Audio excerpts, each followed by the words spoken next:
আসসালামু আলাইকুম বন্ধুরা। তো আজকে বন্ধুরা আমরা যে জিনিসটা দেখবো সেটা হচ্ছে আমাদের চেকের মামলা।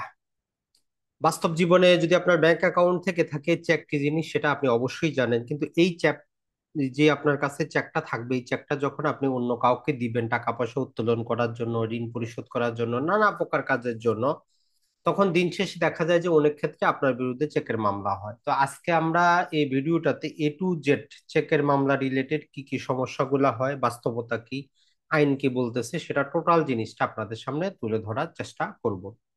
সর্বপ্রথমে আসি, আমাদের বাংলাদেশে বর্তমানে একটা চেকের ভ্যালিডিটি কত, মেয়াদ কত। মনে রাখবেন, যেমন ধরেন যে আজকে হচ্ছে আমাদের এপ্রিল মাসের 7 তারিখ। আজকে যদি আমরা 7/4/2025 এই তারিখে একটা চেক যদি ইস্যু করি, চেকের মধ্যে যদি এই ডেটটা দিয়ে দেই, তাহলে আজকে থেকে পরবর্তী 6 মাস পর্যন্ত এই চেকটা বৈধ। ব্যাংকে জমা করলে এই ব্যাংকটাকে কি করা হবে, এই চেকটাকে সম্মান করা হবে, অর্থাৎ টাকা পয়সা দেওয়া হবে।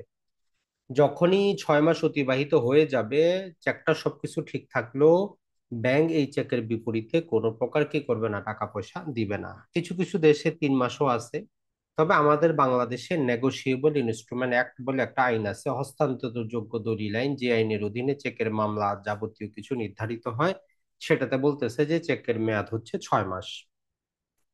এখন আসেন যে চেক ডিসঅনারের মামলা জিনিসটা কি, তাহলে চেক ডিসঅনার জিনিসটা কি। তো নর্মালি আমি যখন আপনার নামে একটা চেক ইস্যু করব, আপনি কি করবেন, ওই চেকটা আপনি ব্যাংকে দিয়ে টাকা পয়সা নেওয়ার চেষ্টা করবেন। কিন্তু যখনই আপনি ব্যাংকে সাবমিট করলেন, ব্যাংক আপনাকে টাকা দিল না, নানা প্রকার কারণ হইতে পারে। তো যখন আপনার এই যে অপর্যাপ্ত তহবিল, চেকের মেয়াদ উত্তীর্ণ হওয়া, প্রদানকারী স্বাক্ষর না মিলা, টাকার অঙ্ক, পরিমাণে, কথায়, নানা প্রকার কারণবশত, মূল কথাটা হচ্ছে ওই চেকটার মধ্যে যে টাকাটা আছে সেটা ব্যাংক আপনাকে দিল না, এই কারণে তারা একটা সিল দিয়ে দেয়, একটা টোকেন দিয়ে দেয়। সেটাই হচ্ছে আমাদের চেক ডিসঅনারের টোকেন, যেটা আমরা বলি ডিসঅনার স্লিপ। তাহলে চেক ডিসঅনার বুঝলেন, যে আপনি দিয়েছিলেন টাকার জন্য, তারা টাকা দিচ্ছে না, তো এটাই হচ্ছে আমাদের চেক ডিসঅনার।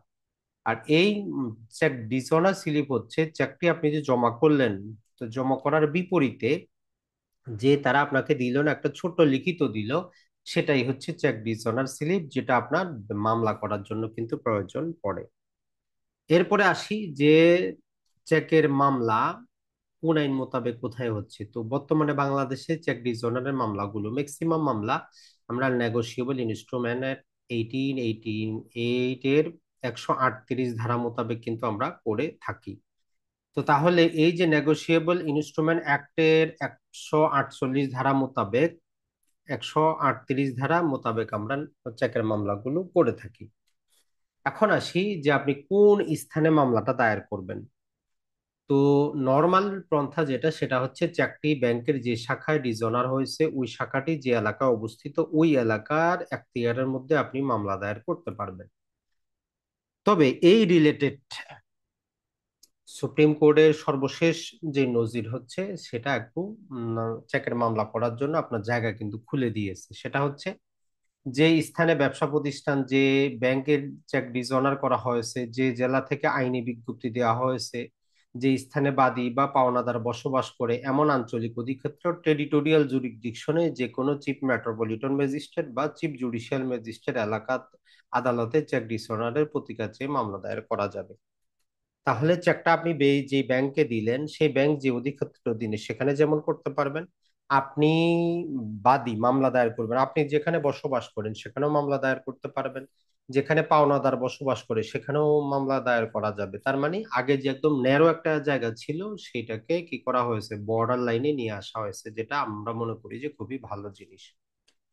এখন নর্মালি আমাদের মনে খুঁতখুঁতি থাকতে পারে, জানার ইচ্ছা থাকতে পারে যে আর কি কি কারণে চেক ডিসঅনার হইতে পারে।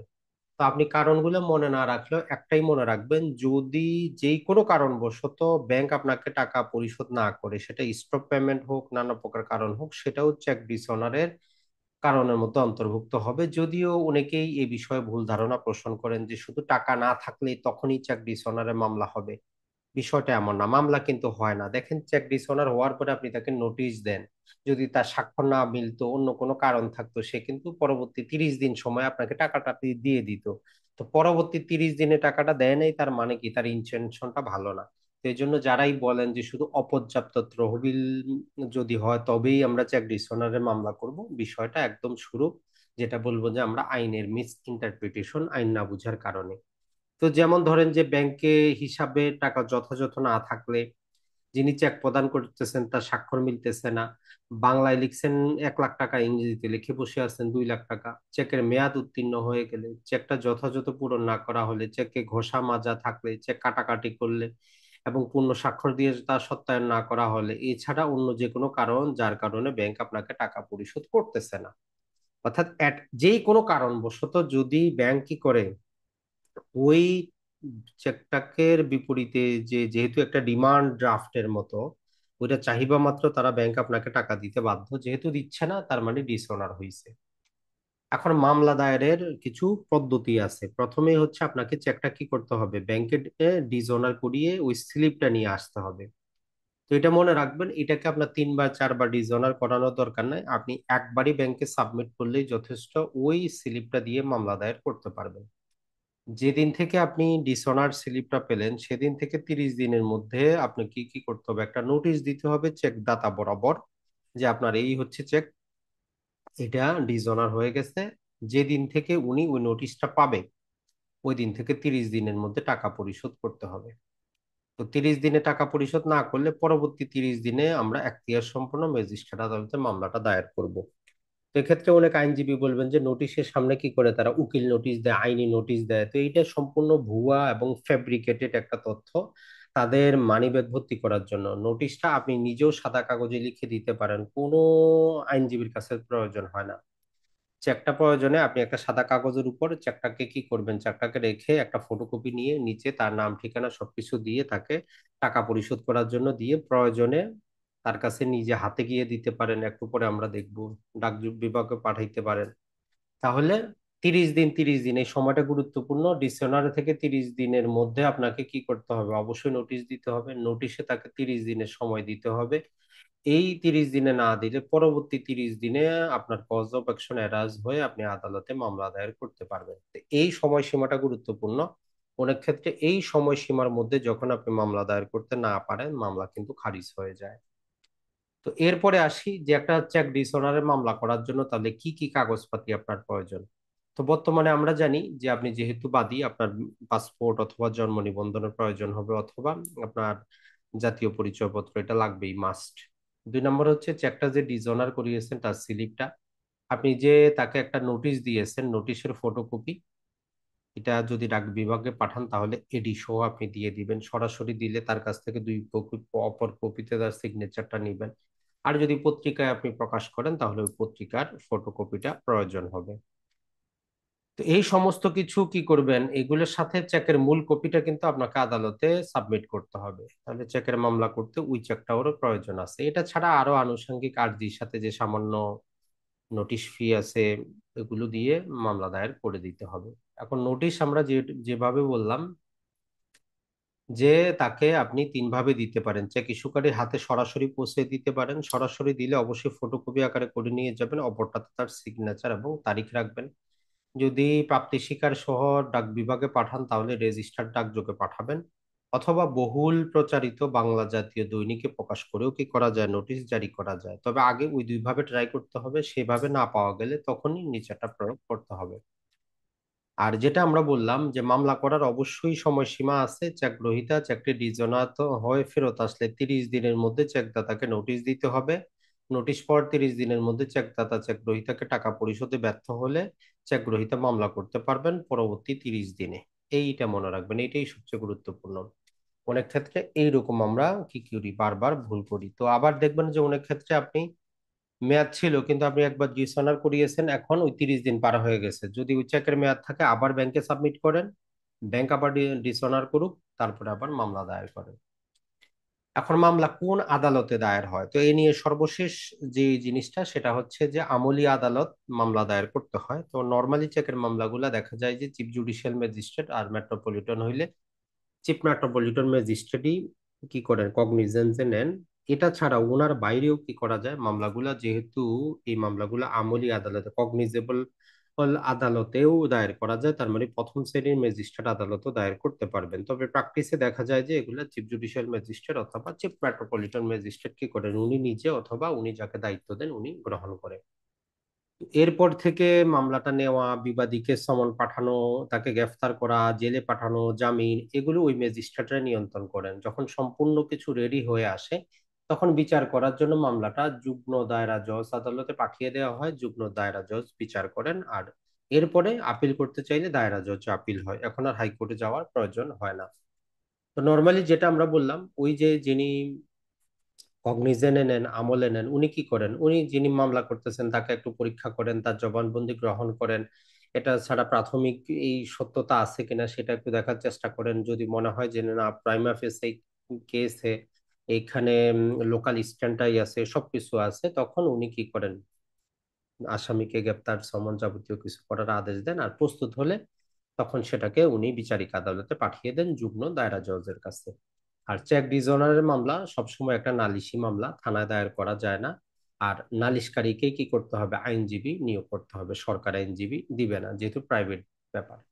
এখন চেক ডিসঅনার হলে শাস্তিটা কি হতে পারে? তো দেখেন, চেক ডিসঅনারের যে শাস্তি সেটা হচ্ছে যে সর্বোচ্চ 1 বছরের কারাদণ্ড হইতে পারে। পাশাপাশি চেকে যে পরিমাণ উল্লেখ করা আছে, ধরেন যে 1 লক্ষ টাকা উল্লেখ করা আছে, তাহলে বিচারক চাইলে এর 3 গুণ পরিমাণ কি করতে পারে, এটা বাড়িয়ে দিতে পারে। তবে এই যিনি চেকে অভিযুক্ত হলেন উনি কারাদণ্ডের পাশাপাশি ওই যে 3 লাখ টাকা, এটা জরিমানা ওনার বিরুদ্ধে হইতে পারে। বাদী যিনি মামলা করলেন উনি শুধু চেকের 1 লাখ টাকাই পাবেন, বাকি টাকা সরকারি কোষাগারে কিন্তু জমা হয়ে যাবে, এই জিনিসটা মনে রাখবেন। এখন আসে কিছু বিবিধ জিনিস। যার বিরুদ্ধে চেক ডিজঅনারের মামলা করলেন উনি যদি মারা যায়, তো আসামির মৃত্যু হলে ফৌজদারি মামলা কি হয়ে যাবে, বাতিল হয়ে যাবে।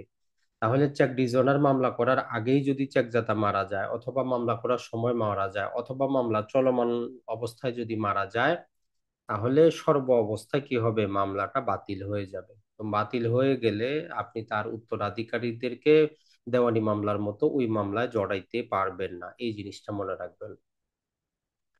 এখন তাহলে আপনার প্রতিকার কি? তো আপনার কাছে তো ওই চেকটা থাকবে, তখন আপনি কি করবেন, দেওয়ানি আদালতে তখন আমরা সংক্ষিপ্ত বিচার, negotiable instrument act order number 37 অনুযায়ী আপনি তখন টাকা উদ্ধারের জন্য দেওয়ানি মামলা করবেন তার উত্তরাধিকারী বরাবর। তো সেটা তার সম্পত্তি যদি থাকে সেখান থেকে আপনি পাবেন। আর আপনি তার উত্তরাধিকারীকে কি করতে পারবেন না, ফৌজদারি মামলায় ইনক্লুড করতে পারবেন না, কারণ ব্যক্তির অপরাধ তার জন্যই। এখন আসি, যদি আপনি আপিল করতে চান, তো 138 ধারা চেক ডিসঅনারের মামলার সর্বশেষ যে জিনিসটা সেটা হচ্ছে যে আপনি যুগ্ম দায়রা জজের বিরুদ্ধে দায়রা জজ আদালতে আপনি আপিল করতে হবে। চেক ডিসঅনার মামলাটি যুগ্ম দায়রা জজ কর্তৃক বিচার্য হলে দায়রা জজের কাছে রায়ের পরবর্তী 30 দিনের মধ্যে আপিল করতে হবে। তবে আপিলের একটা পূর্বশর্ত যেটা পূর্বে ছিল না, এখন আইনে অ্যাড করে দেওয়া হয়েছে যে আপনাকে অবশ্যই 50% টাকা, চেকে উল্লেখিত 50% টাকা জরিমানার না। ধরেন যে আপনি 1 লাখ টাকার চেক, এখন আদালত জরিমানা করে 3 লাখ টাকা করছে, আপিল করতে অবশ্যই ওই 1 লাখের অর্ধেক মানে 50,000 টাকা আপনাকে বিচারিক আদালতে জমা করতে হবে। এটা ছাড়া আপিলটা গৃহীত হবে না, এই জিনিসটা মনে রাখবেন। এখন যদি কোনো আইনি ব্যাকগ্রাউন্ড থাকে, যেমন ওই 30 দিন, 30 দিনের আইনি বাধ্যবাধকতা সেখানে হয়তো কি করা হয়নি, পালন করা হয়নি, আপনি রিভিশন দায়ের করতে চান, তাহলে রিভিশন দায়ের করতে পারবেন। রিভিশনের সুবিধা হচ্ছে আপনাকে ওই 50% টাকা দিয়ে রিভিশন দায়ের করতে হবে না, আপনি নর্মালি জাস্ট ওই যে সামান্য যেই আপনার অ্যাপ্লিকেশনের ফিটা দিয়ে আপনি রিভিশন দায়ের করতে পারবেন। তো এই রিভিশনে শুধু আইনগত বিষয় আপনি কি করতে পারবেন, প্রশ্ন করতে পারবেন। এইটা ছাড়া ফৌজদারি কার্যবিধি রিভিশনের যাবতীয় জিনিসগুলো সেখানে কি হবে, প্রযোজ্য হবে। এখন আসি, চেকের অনেক ক্ষেত্রে ভুয়া মামলা হয়। উম, তো চেকের ভুয়া মামলার ক্ষেত্রে আপনি কি করবেন? এখন কেউ যদি আপনার কাছ থেকে কোনো ব্লাঙ্ক চেক নিয়ে তার টাকা পয়সা পায় না, তারপর একটা মামলা করে দিল, অথবা আপনার চেকটি হারিয়ে গিয়েছিল, চুরি হয়ে গেছিল, এরকম চেকেরও মামলা হয়। অথবা আপনি স্বাক্ষর করেননি, আপনার চেকে অন্যজন স্বাক্ষর করে মামলা করে দিয়েছে, তো এই রকম গুলো যদি হয় তাহলে আপনাকে ওই যদি চেকের মামলাও হয়ে যায়, তাহলে আপনি কি করতে পারবেন, পৃথকভাবে দণ্ডবিধি 465 ধারায় জালিয়াতির মামলা দায়ের করতে পারবেন, যেহেতু আপনি স্বাক্ষর করেন নাই, অন্যজন স্বাক্ষর করে চেকের মামলা করছে। এটা ছাড়া যদি ওই চেকের মামলায়, নেগোশিয়েবল ইনস্ট্রুমেন্ট অ্যাক্টের মামলায় যদি আপনি কনফিডেন্স থাকে যে স্বাক্ষরটা আপনার না, তাইলে আপনি স্বাক্ষর যাচাইয়ের জন্য হস্তরেখা বিশেষজ্ঞের কাছে পাঠানোর আবেদন করতে পারেন। আদালত যদি সন্তুষ্ট হয় তখন পাঠাবে। ওর রিপোর্ট যদি আসে আপনার সাথে মিলে নেয়, তাহলে আপনি কিন্তু সেখান থেকে রেহাইটা কিন্তু পাবেন। আর আপনি চাইলে 665 ধারায় আপনি পৃথক করে মামলাও কিন্তু দায়ের করতে পারেন। এটা ছাড়া আপনার যদি মনে হয় যে এই মামলাটা শুরু থেকে বাতিল করার প্রয়োজন, তাহলে ফৌজদারি কার্যবিধির 561-র অধীনে কোয়াশমেন্ট করতে পারেন, অর্থাৎ ওই টোটাল নালিশটাই খারিজ করে দিতে পারেন। এক্ষেত্রে মামলার প্রসিডিং আইনগত কোনো ত্রুটি পরিলক্ষিত হলে আদালত তার সহজাত ক্ষমতায় মামলাটি স্থগিত ও শুনানি অন্তে খারিজ করতে পারে। তাহলে অপশন কিন্তু অনেক আছে ভুয়া মামলার জন্য এই জিনিসটা। এখন কথা হচ্ছে, চেক বাউন্সের মামলায় সম্পূর্ণ সাজা ভোগ করলে অর্থ ফেরত দিতে হবে কিনা। আপনি 1 বছর জেল খাটবেন, আপনি টাকা দিবেন না, তো কথা হচ্ছে না, আপনি জেল খাটলেও টাকা আপনাকে দিতে হবে। আপনার জেল থাকলেও অর্থদণ্ড বহাল থাকবে। তো এইরকম ক্ষেত্রে নেগোশিয়েবল ইনস্ট্রুমেন্ট অ্যাক্টে আপনি জিতছেন, তাকে জেলে পাঠাইলেন, 1 বছর জেল থেকে বেরিয়ে আসলো, এখন তারপরও টাকা দিচ্ছে না, তো এইরকম ক্ষেত্রে কি করতে পারেন, ফৌজদারি কার্যবিধির 386 ধারার মধ্যে অর্থ আদায়ের কিছু পদ্ধতি বর্ণনা করা আছে। ওই 386-র অধীনে একটা অ্যাপ্লিকেশন আপনাকে ওই যেই আদালতেই দিতে হবে, যুগ্ম দায়রা জজ আদালতে। তো তারা জারির কার্যক্রম করবে। আদালত জারির মোকদ্দমায় আসামির স্থাবর ও অস্থাবর সম্পত্তি কুক করতে পারে, বিক্রয়ের মাধ্যমে অর্থ আদায়ের জন্য পরোয়ানা জারি করতে পারে। উক্ত পরোয়ানা জেলা কালেক্টর বরাবর জারি হলে সেটি দেওয়ানি ডিক্রি হিসাবে গণ্য হবে এবং কালেক্টর দেওয়ানি কার্যবিধিতে উল্লেখিত নিয়ম অনুযায়ী পূর্ব জমা কার্যক্রম পরিচালনা করবেন। মানে আপনি যখন ওই দায়রা আদালতে আবেদন করবেন, তারা সেটিকে কি করবে, ডিস্ট্রিক্ট কালেক্টর মানে ডিসি সাহেবের কাছে পাঠিয়ে দিবেন। পরবর্তী ডিসি সাহেব আপনাকে দেওয়ানি মামলার মধ্যে তার সম্পত্তি যেটা হয় বিক্রি করে আপনাকে দিয়ে দিবে। তবে এক্ষেত্রে একটা কন্ডিশন হচ্ছে, আসামিকে গ্রেফতার করে বা আটক আদেশের মাধ্যমে উক্ত জারি কার্যক্রম করা যাবে না। মূল কথাটা হচ্ছে ওই আসামি জেল থেকে যখন বাইরে আসবে তখন এই কার্যক্রমটা করতে পারবেন। জামানত হিসাবে গৃহীত চেক দিয়ে কি মামলা করা যায় কিনা। নর্মালি ব্যাংকগুলো দেখবেন লোন নিলে আপনার কাছ থেকে ব্লাঙ্ক চেক নেয়। তো এই রিলেটেড হাইকোর্টের একটা অবজেকশন ছিল যে না, আপনারা অর্থ ঋণ আদালতেই মামলা করেন, কেন অযথা এখানে আসে মামলা করতেছেন। তো সেটি আপিল বিভাগে স্থগিত আছে। তো এখনো বলতেছে যে না, আপনি কি করতে পারেন, জামানত হিসাবে গৃহীত যে চেক সেটার বিরুদ্ধে চেক ডিসঅর্ডারের মামলা হইতে পারে। এখন আর একটা কথা হচ্ছে যে গিফট চেক, আপনি কাউকে হয়তো 10,000 টাকা গিফট দিবেন, এর পরিবর্তে একটা চেক দিয়ে দিলেন, তো এইটা দ্বারা আপনি কি মামলা দায়ের করতে পারবেন কিনা। যেহেতু এখানে কোনো দায় পরিশোধের জিনিস নাই, অতএব গিফট চেক দিয়ে মামলা দায়ের করা যাবে না। এখন আসি এইটার পাশাপাশি আমরা ফৌজদারি মামলা দায়ের করতে পারবো কিনা। তো দেখেন, দণ্ডবিধি 406 এবং 420 ধারায় প্রতারণার মামলা কিন্তু আপনি দায়ের করতে পারবেন। নর্মাল নেগোশিয়েবল ইনস্ট্রুমেন্ট অ্যাক্টের মামলার পাশাপাশি এই আইনেও মামলা করা যায়, দুইটা একসাথে। দণ্ডবিধিতে শুধু ব্যক্তির শাস্তি হবে, টাকা কিন্তু পাবেন না। এখানে সর্বোচ্চ 7 বছরের শাস্তির ব্যবস্থা আছে, সাথে জরিমানাও আছে। এখন ধরলাম যে ওই ব্যক্তি চেক দেওয়ার পর মারা গেছে, অথবা মামলা চলমান অবস্থায় মারা গেছে। এখন আপনি কিভাবে তার বিরুদ্ধে দেওয়ানি মামলা করে টাকা পয়সা আদায় করবেন। তো দেওয়ানি মামলা করার জন্য আপনাকে কোর্ট ফি দিতে হবে, 2.5% হিসাবে আপনাকে কি করতে হবে, কোর্ট ফিটা দিয়ে মামলাটা দায়ের করতে হবে। এখন মাঝখান দিয়ে আদালতের একটা রায় ছিল যে চেকের মামলায় চুক্তি করা লাগবে কিনা, যে প্রতিটা চেকের বিপরীতে চুক্তি লাগবে। তো নর্মালি কাগজপাতি চুক্তির প্রয়োজন হবে না। মূল জিনিসটা হচ্ছে আদালতের পর্যবেক্ষণ হচ্ছে যে আপনাকে যে একজন ব্যক্তি চেক দিল, এই চেক দেওয়ার পিছনে একটা কনসিডারেশন, একটা মূল্য, বৈধতা থাকতে হবে। যদি যে কনসিডারেশন, মূল্য, বৈধতা, এটা যদি বৈধ না হয়, এটা যদি অবৈধ হয়, এটা যদি বাতিল হয়ে যায়, তাহলে চেকের দাতার আপনাকে টাকা পরিশোধের যে লাইবিলিটি, এটাও বাতিল হয়ে যাবে। যেমন একটা ছিল যে একজন ব্যক্তিকে একটা সম্পত্তি বিক্রি করার বিনিময়ে যে কিছু টাকা তাকে দেওয়া হবে, বললো যে আপনাকে 1 লাখ টাকা দিব, জমিটা বিক্রি করে দেন। তো ও বললো যে এই আপনি চেক নিয়ে নেন, বিক্রি হবে, আপনি চেক দিয়ে টাকা নিয়ে নিয়েন। তো পরে আর আপনি বিক্রি করতে পারেন না, উনি অন্য জায়গায় বিক্রি করলো। তো এই 1 লাখ টাকার চেক দিয়ে আপনি যদি মামলা দায়ের করেন, তো কিন্তু মামলাটা চলবে না। তো এটাই ছিল মূলত ওই যে কনসিডারেশন বা বিনিময় থাকতে হবে, এই জিনিসটা যে বৈধ একটা বিনিময় থাকতে হবে। এখন আপনি যদি চান একজন আইনজীবী হিসাবে চেকের মামলা জিতবেন, তাহলে এই ইম্পর্টেন্ট ইনগ্রেডিয়েন্ট গুলো আপনার পক্ষে থাকতে হবে। যে যেই চেকটি যিনি ব্যাংকের, যার চেক উনি নিজে নিজ হাতে স্বাক্ষর করেছেন, এইটা সর্বপ্রথম 100% কনফার্ম হইতে হবে যে এটা ভুয়া কোনো প্রতারণার মাধ্যমে সৃষ্ট চেক না। 1 নম্বরে এটা আপনি 100% শিওর হবেন। 2 নম্বর হবে যে চেকের স্বাক্ষর অ্যাকাউন্ট হোল্ডারেরই হতে হবে, এটা মনে রাখবেন। যদি একাধিক যৌথ হোল্ডার হয় সেক্ষেত্রে অবশ্যই অবশ্যই দুইজনেরই কিন্তু স্বাক্ষরের প্রয়োজন হবে। অনেক ক্ষেত্রে একজনের স্বাক্ষর দিয়ে কি হয় না, অ্যাকাউন্ট চলে না। আর আপনি ওই চেকের ডেট থেকে 6 মাসের মধ্যে ডিসঅনার করিয়েছেন, এটা কনফার্ম হতে হবে। আর ডিসঅনারের 30 দিনের মধ্যে নোটিশ দিয়েছিলেন এবং 30 দিনে তাকে টাকা পরিশোধ করার সময় দিয়েছিলেন।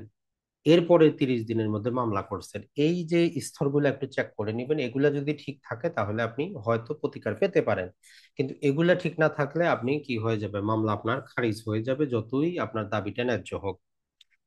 এখন আসি আমরা, যেসব বিষয় না থাকলে চেকের মামলায় প্রতিকার পাওয়া যাবে না, আপনি পাবেন না। 1 নম্বর হচ্ছে যে চেকদাতা যেদিন দাতা চেক ইস্যু করলেন সেদিন থেকে 6 মাস পরে যদি আপনি ব্যাংকে উপস্থাপন করেন, নেগোশিয়েবল ইনস্ট্রুমেন্ট অ্যাক্টের অধীনে মামলাটা চলবে না। ডিসঅনারের 30 দিনের পর নোটিশ যদি না দিয়ে যদি আপনি মামলা দায়ের করেন, 30 দিন পরে দিতে হলে আপনাকে, এটা আপনার দুর্বলতা, আপনাকে 30 দিনের মধ্যেই দিতে হবে। 30 দিন পার হয়ে গেলে আপনি আর ওই নোটিশ যতই দেন, মামলা দায়ের করলে এটা খারিজ হবে। নোটিশের মেয়াদ 30 দিন অতিবাহিত হওয়ার পূর্বেই মামলা দায়ের করলে তারপরেও খারিজ হবে, যে সময় তো ছিল।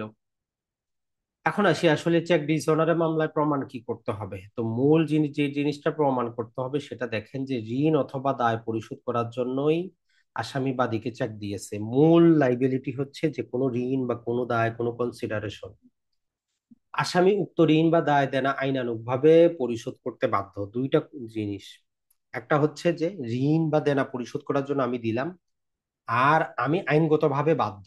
এই দুইটা জিনিস কিন্তু আপনাকে আদালতে প্রমাণ করতে হবে, যদি করতে পারেন তবেই হবে। আর চেকটি সত্যি সত্যি ডিসঅনার হয়েছে। 30 দিনের মাঝে আসামিকে টাকা পরিশোধের জন্য লিগ্যাল নোটিশ প্রদান করা হয়েছে। আসামি নোটিশ প্রাপ্তির 30 দিনের ভিতরে চেকে উল্লেখিত টাকা পরিশোধে ব্যর্থ হয়েছেন।